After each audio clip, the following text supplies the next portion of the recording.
কী বলো তো, সব কিছু সবার তো আশা পূরণ হয় না। আমার আশা বলতে কী বলো তো, আমার আমার খুব ভালো লাগে সব কিছু পুরনো জিনিস ধরে রাখতে। যেমন আমার বাবা মাকে যত্ন করে রাখতে, যাতে ওদের কিছু না হয়। জীবন তো একটাই, তো তাদেরকে যত্ন করে রাখলে কিচ্ছু হবে না, অন্তত ভালোভাবে থাকতে পারবে।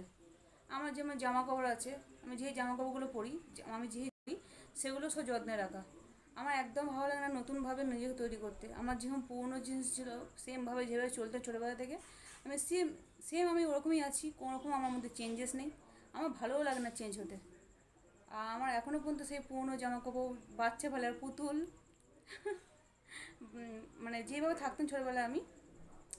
আর ভালো ভালো জিনিস দেখা, কমেডি, খুব মানে নায়ক নায়ক যে বইটা আছে না, ও নায়কের বই, ক্রিস, কই মিল গয়া, এইসব মুভি দেখতে, কমেডি মুভি, চুপকে চুপকে, হাঙ্গামা, হালচাল, এইসব মুভি দেখতে আমার খুব ভালো লাগে।